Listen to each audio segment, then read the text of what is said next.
பிரியமானவர்களே, இயேசு கிறிஸ்துவின் நாமத்தில் நான் உங்களை வாழ்த்துகிறேன். ஏதோ ஒரு போராட்டத்தை சந்திச்சுக்கிட்டே இருக்கிறீங்கல்ல, ஒரு நெருக்கம், போராட்டம், என்ன பண்ணுறேன்னு தெரில. இந்த ஆள் பெரிய ஆளாக இருக்கிறாரு, நமக்கு விரோதமாக காரியம் செய்கிறாரு, நம்மளை ஏதாவது பண்ணிடுவாரோ, என்ன நடக்குமோ அப்படின்ற அச்சத்தோடு இருக்கிறீங்களா? உங்கள் ஊழியத்தில், உங்களுடைய வேலையில், உங்களுடைய பிஸ்னஸில், நீங்கள் வசிக்கிற இடத்துல ஒன்றும் பயப்படாதங்க. உங்களுக்கு ஒரு ஆண்டவர் இருக்கிறார். அவர் என்ன செய்திருவாரு அப்படின்னு நினைக்கிறீங்களா? 2 நாளாகமும் 20:17 நீங்கள் தரித்து நின்று கர்த்தர் உங்களுக்கு செய்யும் ரட்சிப்பை பாருங்கள், நீங்கள் பயப்படாமலும் கலங்காமலும் இருங்கள். ஒரு பெரிய சேனை யுத்தம் பண்ண வந்திருக்கிறாரு. அது மாத்திரல்ல, 3 விதமான சேனை சேர்ந்து வந்திருக்கிறாங்க. அப்போ அவங்களை எப்படி ஜெயிக்க முடியும்னு யோசபாத் என்ற ராஜா கலங்கி நிற்கும்போது ஆண்டவர் பேசுகிறார் தீர்க்கதரிசி மூலமா. நீ ஒன்னும் யுத்தம் பண்ண வேண்டாம், சும்மா நின்று வேடிக்கை பாரு, நான் யுத்தம் பண்றேன், நான் என்ன செய்றேன் நீ பாரு, பயப்படாத கலங்காதன்னு ஆறுதல் படுத்திட்டார். ஆண்டவர் பாருங்க, ஒரு பெரிய அற்புதத்தை செய்து பெரிய வெற்றியை கொடுத்தார். சில சமயம் அப்படிதான், சில காரியத்துக்கு நீங்க இப்ப யுத்தம் பண்ணுங்க ஜெயம் தருவேன்னு சொல்லுவார். சில காரியத்துக்கு யுத்தம்லாம் பண்ண வேண்டாம், சும்மா இருங்க நான் பாத்துக்கிறேன் அப்படின்னு கர்த்தர் யுத்தம் பண்ணுவார்.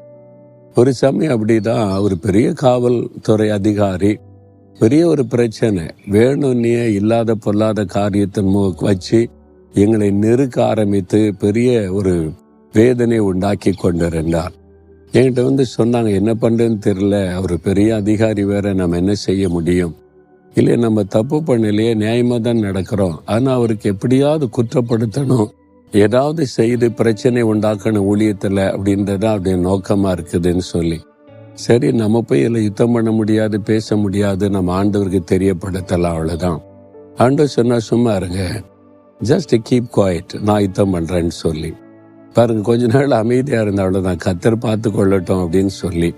இல்லை, நமக்கு தெரிஞ்ச மினிஸ்டர் இருக்காங்க, அவங்க இருக்காங்க, யார்கிட்டையும் போக வேண்டாம், நமக்கு ஆண்டவர் தான், அவர் பார்த்து கொள்ளுவார் அப்படி ஜெபம் பண்ணோம். பாருங்க, அவர் ஆண்டவர் யுத்தம் பண்ண என்ன நடக்கும்? அவர் தப்பு பண்ணாரு, லஞ்சம் வாங்கினாருன்னு அவர் மேல குற்றம் சுமத்தி அவமானப்படுத்தி டிரான்ஸ்பர் பண்ணி அனுப்பிட்டாங்க. காணும், இப்போ யுத்தம் பண்ற ஆளை காணும். ஆண்டவர் ஜெயம் கொடுத்தவர். நம்ம ஒண்ணுமே செய்ய வேண்டாம், அவருக்கு தெரியும் எங்க எப்படி யுத்தம் பண்ணி காரியத்தை செய்யணும்னு. கலங்காதங்க, பயப்படாதங்க. எவ்வளவு பெரிய ஆளா இருக்கட்டுமே, ஆண்டவரோட பெரிய ஆள் இந்த உலகத்துல யாருங்க இருக்கா? அமெரிக்க ஜனாதிபதியாவே இருக்கட்டுமே, அவரை விட பெரியவர் இயேசு. அவருக்கு மிஞ்சினவங்க இந்த உலகத்துல ஒரு சக்தியும் கிடையாது, ஒரு பெரிய பவரும் கிடையாது. அவரு தான் எல்லாத்தையோட பெரியவர். அவர் யுத்தம் பண்ண ஆரம்பிச்சுட்டா எவ்வளவு பெரிய ஆட்களும் இல்லாமல் போய் விடுவாங்க. எதுக்கு பயப்படுறீங்க? அவரை சார்ந்து கொள்ளுங்க, கலங்காதங்க, பயப்படாதங்க. நீங்க எனக்காக யுத்தம் பண்ணுவீங்க, நான் அமைதியா இருக்கிற ஆண்டவர்னு சொல்லிருங்க. கொஞ்ச நாள் அமைதியா இருங்க, என்ன நடக்குதுன்னு பாருங்க.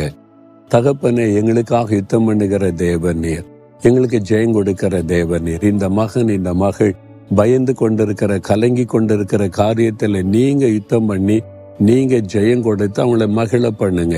ஒரு அற்புதம் செய்யுங்க. இயேசுவின் நாமத்தில் ஜெபிக்கிறேன். ஆமேன், ஆமேன்.